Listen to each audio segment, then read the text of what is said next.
The Palace, page 84.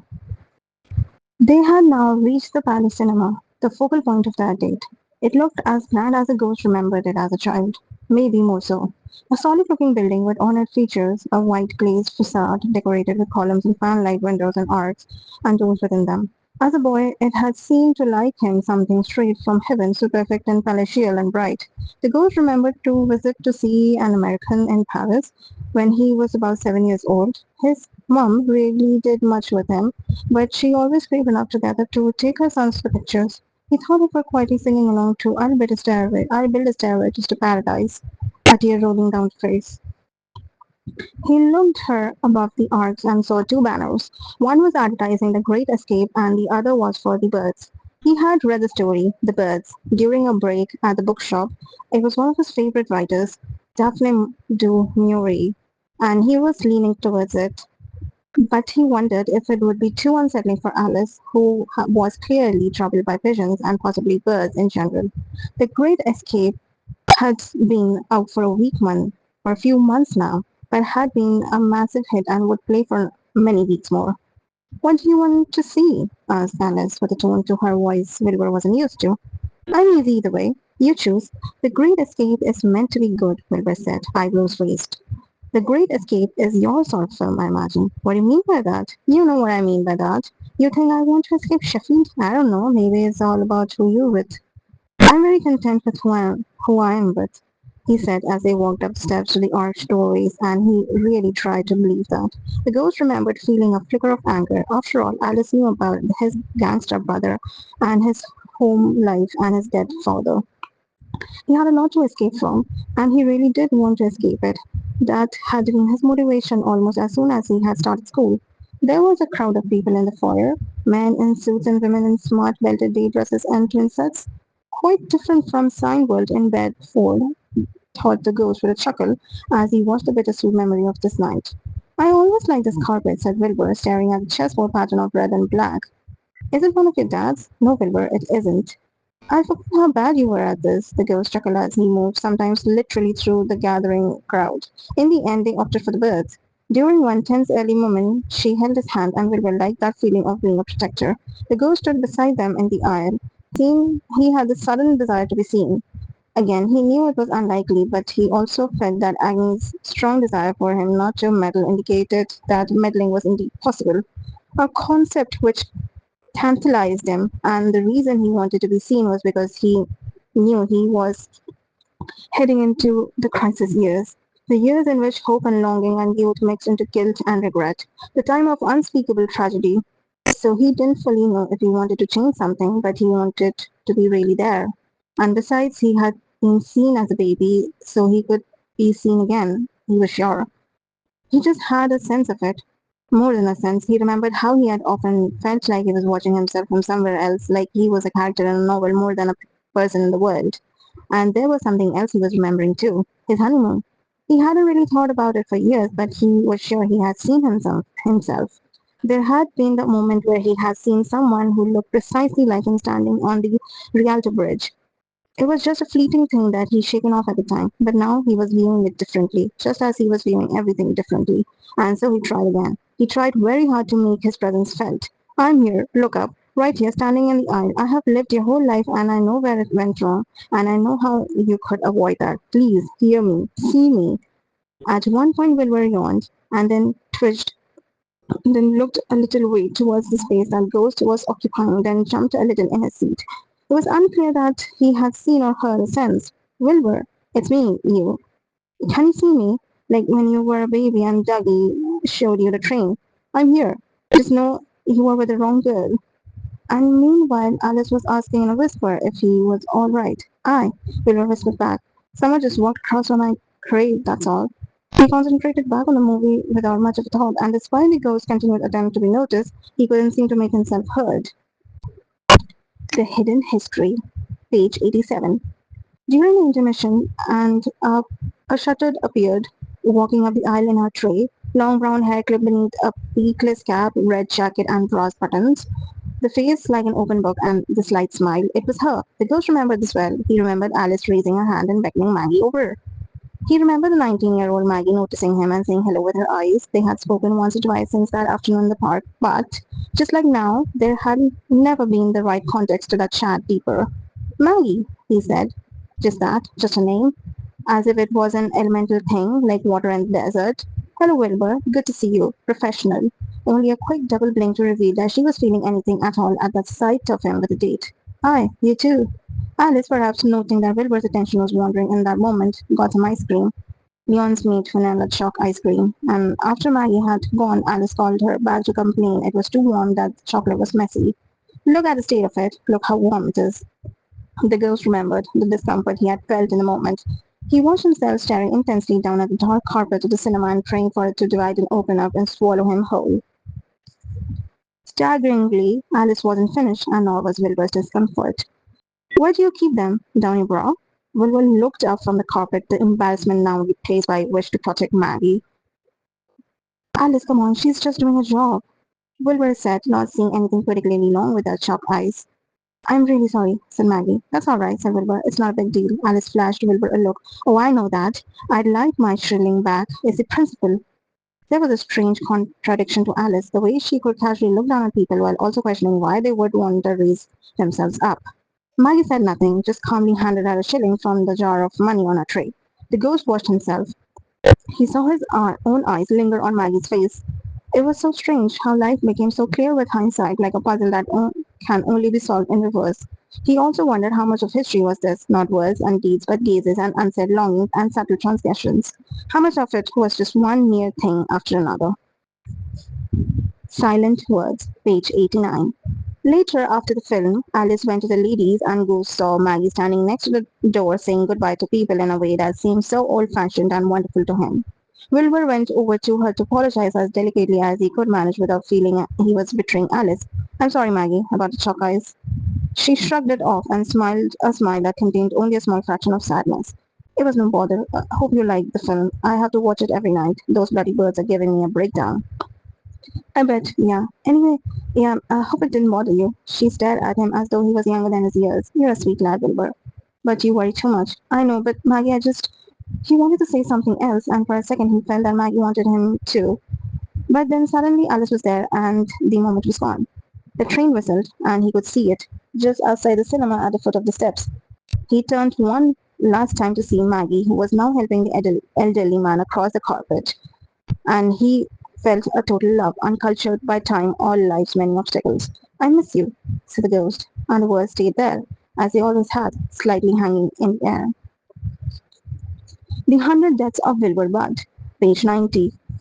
There were many deaths in a life. A person, it seemed to the ghost now, died in stages, and so it was particularly poignant to see himself at a young age. To come was the death of young, of ideals, of connection, friendships, principles, love.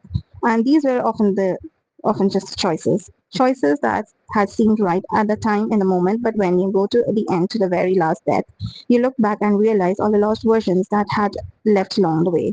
He missed, right then, the person he had once been, and a goodness that had existed inside him as natural as a green in grass. A quick word, page 91.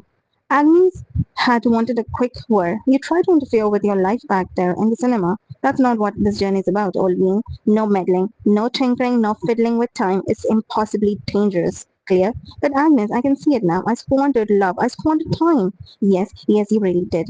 More even than most. But you have no choice. This train has one route and one destination. As I have said, you are here to watch. And then, before he had time to answer, she walked to the front of the train, leaving Wilbur to stare out of the window at his younger self, also staring out of the window, wondering what his life had in store. Miss Graham's last lesson, page 92. A little later he was alone in the carriage, or he thought he was. But then he heard a smoker's cough, and looked away from the window to see the ghost of a woman, not Agnes, but still someone familiar, Miss Graham, who was sat near the end of the carriage, leaning against a green velvet seat. Oh my goodness, he said. What are you doing here? I thought I was only with Agnes. Miss Graham had been his favorite teacher, the one who fostered his love of books, the one who encouraged him to apply to Oxford. Short black hair, equally black polo neck, a little younger than he remembered her. She was smoking as she always did, even in class. She would stand near an open window and smoke away. I'm not meant to be here, said Miss Graham, who had always had a rebellious streak. But in eternity, you see everything, and I saw you and knew you were struggling, so I found a way. Wilbur was too bewildered to say anything of significance. So he just said, "It's good to see you. So you're dead." Yep. Emphysema, 1975. She took a long drag of her cigarette. I was only 64, still just about in the gone too soon zone. But you know what they say, it's not the breadth of the years, but the depth. I had a good life, lots of travel, lots of adventure in every continent, lots of lovers, lots of fun. Right, said Wilbur. He might have been 81 years old, not to mention dead, but he still left too young to hear about Miss Graham's sex life. My time teaching English literature at this school was possibly the most conventional year of my life, she clarified. Well, said Wilbur, that's saying something. She had been an influence on him as a boy because she seemed quite rare for Yorkshire at that time. She was from London and she had gone to Spain for a year during the Spanish Civil War and volunteering as a nurse. She had apparently met George Orwell while he was over there fighting the same anti-fascist cause and knew him well enough to call him his actual name, Eric. She studied Wilbur a while. "What's done cannot be undone," she said, looking upwards grandly, soliloquizing as if on stage and trying to reach the gallery. "Macbeth, Act 5, Scene 1. It's like I'm back at school." She smiled. "Remember how I would get the class to look at one extract here and another extract there? You were always good at analyzing them, Wilbur. You were a rarity at school. Not a delinquent, not a teacher's pet, but you were genuinely interested. Books were my escape. I was so proud of you, given all that happened that you made a success of your life. I thought you would see it as a betrayal of my class, becoming a successful businessman. Well, life is complicated. And listen, even at school where everyone's just struggled, it was clear you had less to work with. This unsettled him. Obviously, it was true that he had struggled, but he hadn't realized it was so visible. Success is just a distance you travel from where you started, and you travel far. You did well for yourself, and your crime was to be good at what you did and set up bookshops, for God's sake. You were doing what you were good at. He smiled. Miss Graham had been a tough teacher, but also one who saw his potential. So to hear a compliment from her about the rest of his life should have meant something. He felt a kind of filling up and expanding when someone said something like that, as though he was an empty vessel always waiting for some validation to be poured inside life. And maybe it has been seeing Maggie. This time he just felt hollow. "Miss Graham, please call me Linda." Linda. That felt strange. It was interesting to discover that there was no point in or out of time where calling a school teacher by their given name felt natural. You said success is just a distance from where you started, but what if at some point you were traveling in the wrong direction? What if I didn't really live? What if I found the person for me but was ultimately scared to keep that love alive? What if I was a coward who let someone drown down? What if I wanted another chance? Outside the window, he saw Alice and himself in the train standing beneath a street lamp. She was leaving him, not because of Oxford, but because his brother has been arrested for stealing from her dad's carpet factory. That, I believe, is why I decided to come here. Miss Graham shifted in her seat and looked behind to check that Agnes wasn't in their general vicinity. Now, as you know, the point of this place is to see your car slide by and then stop inside it to get a closer look. I had about 700 stops, but I wasn't on a train. I was on a boat. It was a boat from the Owl and the Pussycat, beautiful, pea green.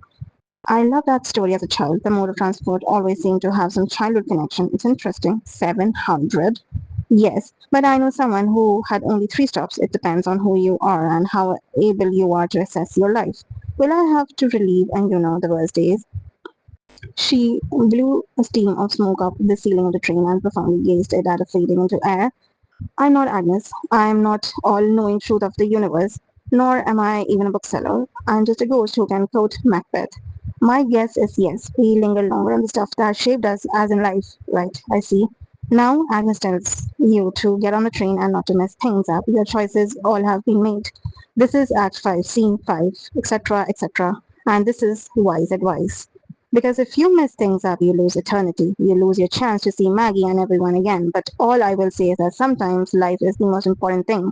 Seeing Maggie for all eternity as a ghost is not the same as sitting next to her for a single day on Earth. Why? Warmth, touch, present, shared air is the difference between the voice and an echo. You could hear the echo of a song for all the time, but it would never beat hearing the song. Right, but And to live life well, you need to know when to ignore what is expected of you, even if it means breaking the rules. Suddenly, and seemingly from nowhere, there was Agnes standing over them, straightening her hat as if ready for business. That's quite enough of that. Miss Graham took another inhale of her eternal cigarette. I get the hint, and she exhaled a cloud of smoke behind which she disappeared. Agnes sat down in now empty seat, looked down at her lap, and smoothed a crease out of her skirt. She really shouldn't have been here, and you must ignore her radical ideas. She was always in the shop, and you telling me to stalk more communist and miserable French radical theorists. I always told her life is too fragile to deconstruct it all the time. Rules may look boring, but they are there in every novel and painting. They must keep things whole, and Miss Graham, well, she found it easy to dismantle. I've always liked her, said the ghost, feeling a flicker of bravery in his disagreement. Agnes sighed. Well, yes, she was quite charming, I suppose, but think about it. She didn't opt to become your life guide, did she? No, that was me. Something I still don't understand. Why you wanted to help me? I remembered how you used to come into the shop, so hungry for books, and yet you still turned down the offer of me buying you one. I always remember that, so I thought this was my chance to give you a story, metaphorically speaking. Okay, thank you. But you are going to have to see the glass as half full because that way, when you reach the end of the line, everything will be fine. Eternity is good, I mean, it is in life, but J.M. Barrie was right actually. It's an awfully big adventure that it's not like this. There is no rush, no time frame, no fleeting conversation on a train.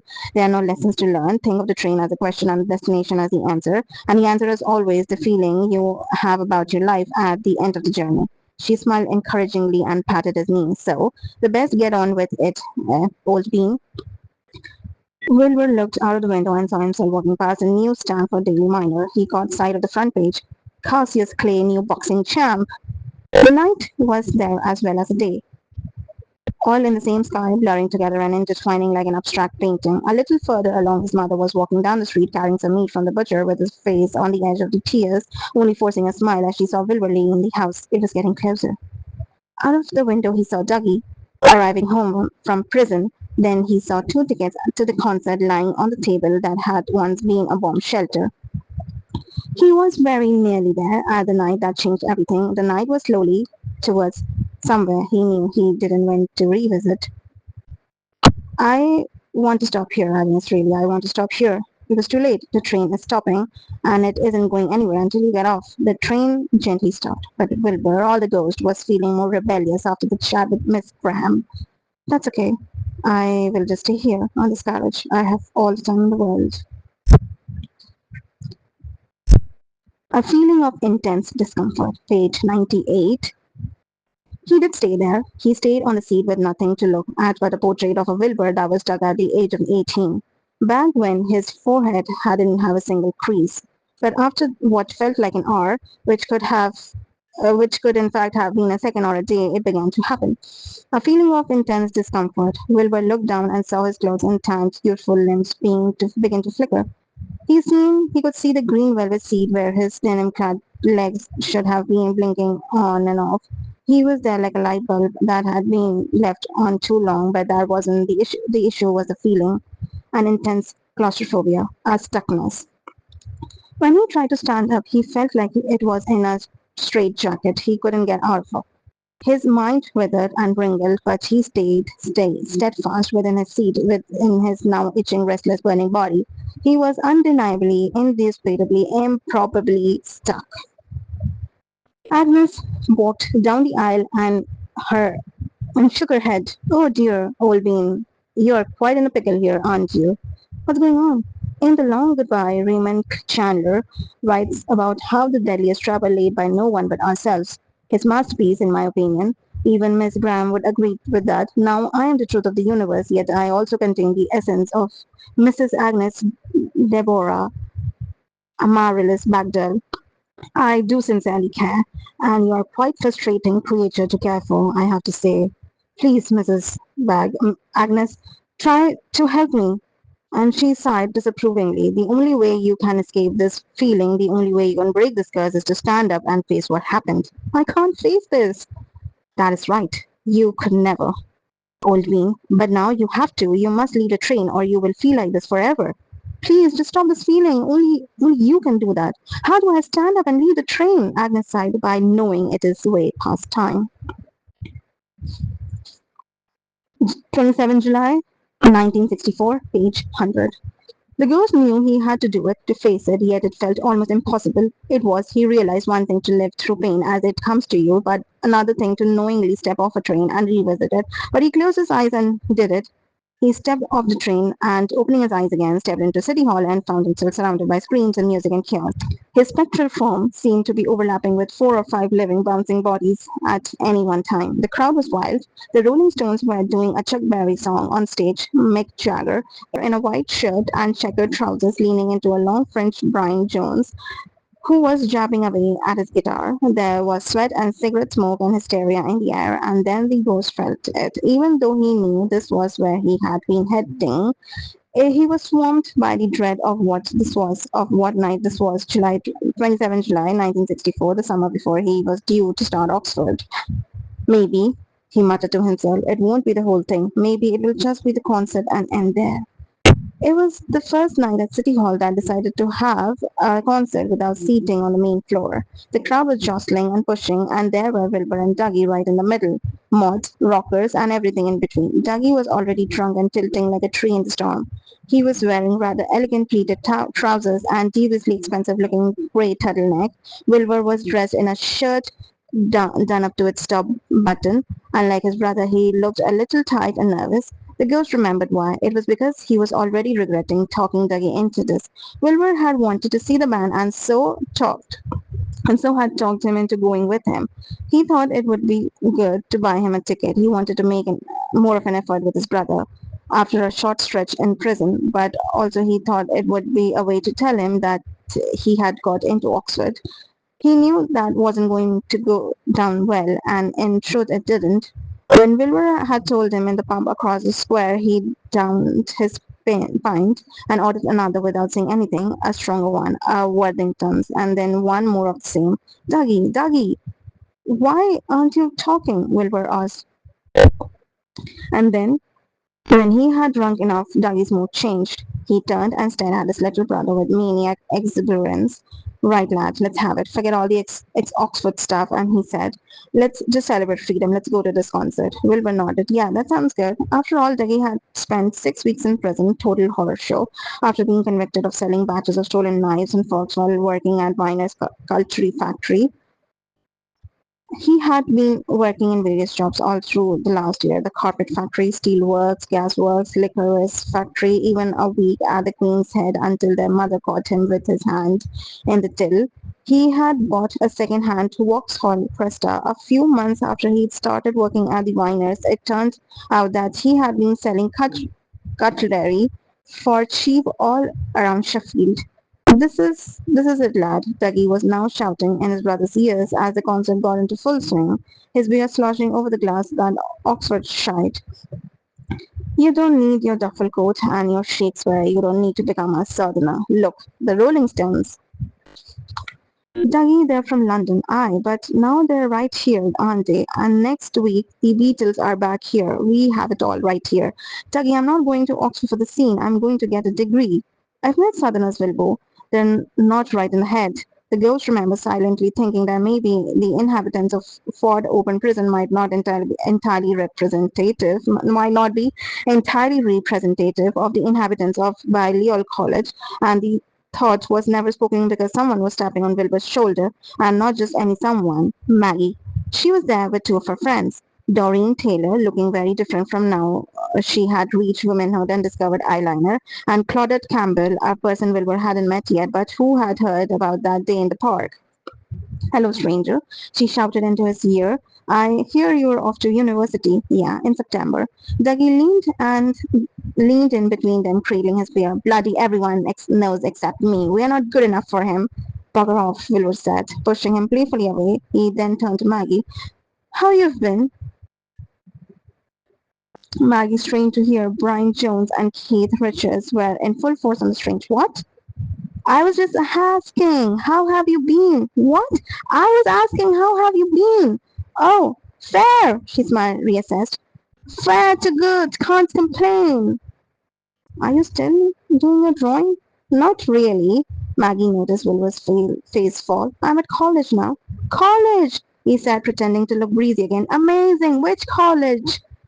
Teacher training in Broom Hall. I want to teach little ones. She realized he hadn't heard. I want to teach little ones. She pointed at herself, glutton for punishment. That's fantastic, says Mr. Oxford University. Well, I'm not a toff yet. It was quite something to watch this. It had been completely clouded in his memory by what was to come. I still work at the palace too, evenings. Doug leaned in with more inappropriateness. Come on, Tracy, lads want to know if you have a man. He wants to get his end way. Maggie's eyes flashed in an unfamiliar fusion of anger and embarrassment. Wilbur felt the familiar shame about Dougie and then the inner shame about having the shame. And now there was an extra layer of shame because the ghost was ashamed as well, both of Dougie and himself and all of the entire situation that was about to erupt. The song ended to wild applause and screams. They could speak while instruments were being turned on stage. Actually, yes, I'm with someone. A man in a shirt and tie came up to her and put his arm around her. Wilbur recognized him. He had gone to school with him. He was in the year above. Tommy Hetherington. Tall, bright, viral crimid, black hair, more a wannabe Elvis than a Jagger, but with a harder, vacant edge. Him! Dougie acted disgusted. Rocker boy, dickhead. Maggie looked disgusted. No bloody way. And to Tommy, get off. The ghost noted it the moment it all went wrong, the point at which things pivoted towards chaos. He could have just said nothing. He could have just walked away. It was crazy to see the instinctive moment, a brief nothing, a second, a couple of drum beats at the start of song. You heard it, Tommy, Wilbur shouted, wild-eyed over the music. Get off her or get a lamping. Wilbur's ghost realized, looking at his young self, so ready for violence, that he wasn't so different to Dougie. He had the same switch.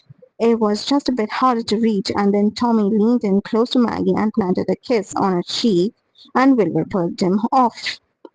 Maggie also elbowed him away, gave him a look so fierce he got the message. She said something neither the dead or living Wilbur could hear. Tommy started walking away, Wilbur holding back, but then Tommy knocked Dougie, slight but deliberately. Some bitter slopped onto Dougie's shirt. The ghost was already watching in dreaded anticipation as Dougie's face tightened to a gargoyle of hate and he swung at Tommy. He was so fast that he probably thrown 3 blows before Wilbur had his arms around him, trying to hold him back. The comfort of chaos. 105. By the time Wilbur had restrained his brother, it was chaos. Tommy was on the floor following Dougie's punches. His quiff was now a mess and blood was coming out his nose and onto his hand, a broken pint glass and puddle of beer beside him. Jesus bloody Christ, Dougie, leave it! Wilbur was shouting in his brother's ear. Get off me, Wilbur, I swear, get off me, for fuck's sake! Tommy's mates were crowding around. One of them punched Wilbur hard on the jaw, causing him to lose hold of Dougie. It wasn't him, shouted Maggie. As they started laying into Dougie, the ghost noticed a kind demonic smile on his brother's face for a second or two, even as a beer glass was thrown hard onto the back of his head, which became almost a laugh. Even Dougie fell to the floor, and just as Wilbur was holding one of his lads off his brother, Dougie was up on his feet again, pulling a knife from his pocket and flicking the blade. Dougie's eyes became those of a mad defender. He swiped at one of them and Tollis and Trunkes, the blade ripping his shirt and flinging a button into the air. There was a moment of shock while the lad checked to see if there was a wound, but he was. The tip of the blade that had cut him just enough to bleed. This, the fight, the knife incident, had all happened within a few seconds. Much of the surrounding crowd was oblivious, but some were noticing, and it was like a second show was happening right in the middle of the floor. Dougie looked at Wilbur and nodded to the side exit near the bar at the back of the hall. Leg it. So Wilbur followed Dougie, who was holding the knife, out to clear a path ahead of him. Ghost knew where they were going to end up, so he just walked a more direct route through the dancing and bouncing and jerking bodies, and then through the wall of the hall itself, out into the night. The Chase, page 107.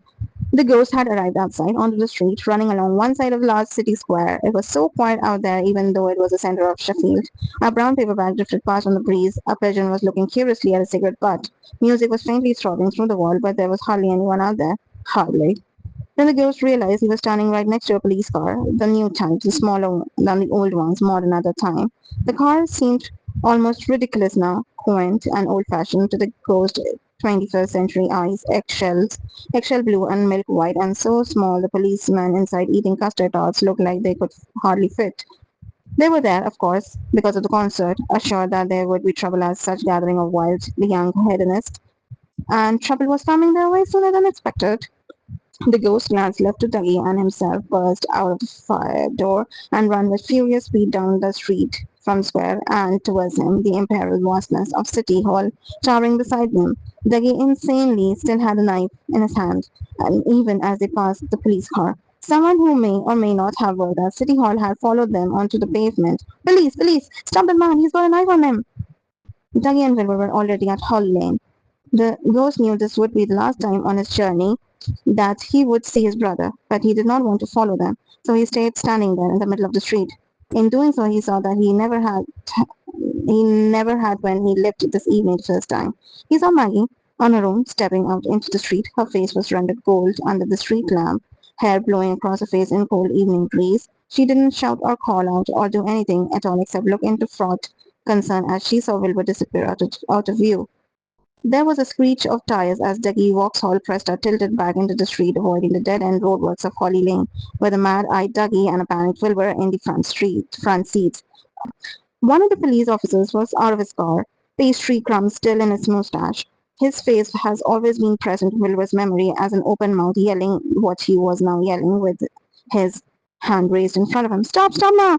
But the car didn't stop. The ghost was also standing there, expecting the car to go straight through him and out the other side, but that's not what happened. What happened instead was that the moment it met him, he was suddenly on the back seat, behind himself and Dougie. The past had its own gravity, it couldn't be escaped. I don't want to be here, he shouted. And he had never meant anything more. Agnes, someone, anyone, I don't want to be here. But no one was listening, suddenly, not his young self, staring at Dougie as he drove with fast recklessness uphill and away from the city center. You've got to stop, they're following us too, the coppers, what do you think?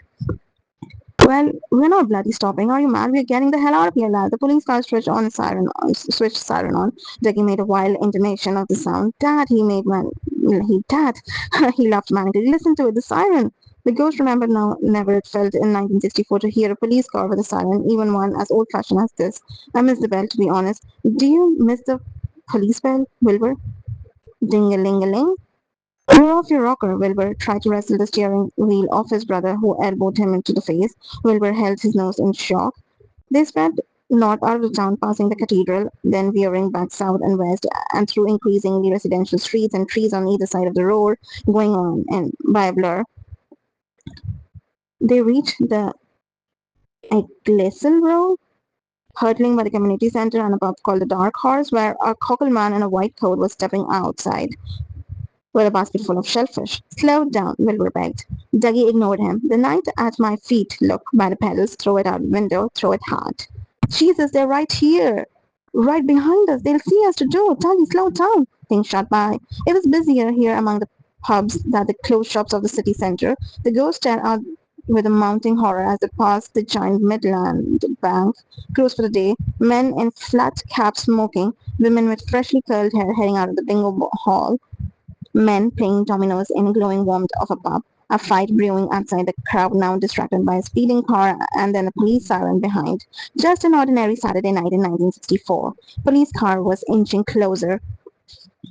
They sped around the roundabout with the screech and a skid and the car leaning like a craned neck. They're going to be massive, Dougie said, his frenzied eyes on the roar ahead. Wilbur wondered what the hell he was talking about, bigger than the Beatles, the crowd. It was amazing. It was Dougie, the creator of chaos, who pretended things were normal, even as they had spiraled far beyond control. You waved your knife at half the crowd. Jesus, Dougie, who cares if the band we just saw are going to be big or not? Just stop the car. They won't send you back down. You haven't hurt anyone. Well, Tommy, but he won't go to the law. Look, just pull over. Too late now. Listen, Wilbur. Listen, lad. Here's the plan. We keep going down here till we are out of the county. Soon as we are in the Peak District, there are no lights, no street lamp, no cars, no what we do. Listen to me. What do we do if we drive off the road into the middle of nowhere? Just foot it over to the moors as far as we can. No lights on the car. Then we make a fucking run for it. It will be pitch black. Listen, it will be dark and we can just stay out there, ditch the car, then circle back to the town on foot. He was looking at Wilbur with wide eyes as if this was a genius idea. Desperation made you cling to the worst ideas if it was the only one. Every second we stay in this car, we are getting deeper into shit, Dougie. You're leaving me, lurched lad. The ghost tried to unpick what he had meant there. Oxford? Leaving him with a mother? Slow the hell down. I know what you're thinking. I'm thinking, stop the fucking car. You think you're above me, Dougie. Having a thick little thief as a brother. You're not thick, Dougie. You just don't try. Jesus, slow it down. But everything I know a school of hard knocks. I was never a kid. Wilbur, mom didn't understand things. I saw it how it was with her and Parkin. Mr. Parkin? I making eyes at him. The ghost remembered how he had taken these words and fully signed up to Dougie's lifelong grudge against their old landlord. Dougie, it's all right for you. I have to look after her. Oh, Dougie, the ghost was realizing what this was all about. Dougie felt abandoned by all of them, by the father for dying, by the mother for her retreating mind, and now by Wilbur himself. Every mistake Dougie had made, right down to him wanting to fight the world, would be explained by having to take his own. Too much, too young. If you felt like everything was under threat, then everything was a fight. He wasn't jealous of Wilbur, not wholly anyway. He just wanted to keep everyone together because all he had known since their dad died was a sense of pulling apart. Maybe, thought the ghost, the world was full of this chaos, trying to be hard to be order, violence trying to be peace. Maybe sometimes bad actions were just good motives without a map. And now the pressure had built and broken through, and Dougie was in his speeding car with the young brother he had once looked after and yakking 10 words a second like he needed to get it all out, leaping from one thing to another while he kept his foot on the pedal. That siren sounds like a flying saucer Plan 9 from outer space. Can you remember when we went to see that, Wilbur, with your pal Charlie? That was a good day. I just got a job at the furnaces, you remember, Wilbur? Hearing it as now, hearing it now as a ghost, even passing road signs in a blur, he's heard the affection in it. Dougie, please focus. This is dangerous. That was like you. Wanted to bite off more than he could chew. Everyone else joined the army, but he wanted to be with the tops up in the sky. You were meant to train for 3 years before they let you into the air combat. They changed it to 6 months. You know that. 6 blooming months all to go and die for Churchill. Doggy, Dougie, stop rattling and slow down. I don't want to die. You're not going to. Just slow the hell. Them coppers are in a triumph. This is a blooming Vauxhall. We can't slow down. The ghosts were petrified. When he was younger, he had been scared of ghosts. He had been worried he would see his dad out on the landing, but he'd had it all wrong. The dead were nothing to fear. It was the living that contained unknown terrors. That girl liked you, lad, Dougie told him as Wilbur nursed his bleeding nose. He was slurring his voice. You're drunk, so bloody drunk. You never know what's in front of you. You always want more, like Dad did. You've got it all, Wilbur. You've got it all. You just don't see it. Life just falls your way. That's how it is for some people. That's what's different about you and me. Things fall your way and you don't see them. Things fall your way. I work bloody hard, Dougie. Dougie turned away from the road and looked at his brother with a desperate kind of love and the ghost wished he could reach back through time to tell him how much he was loved.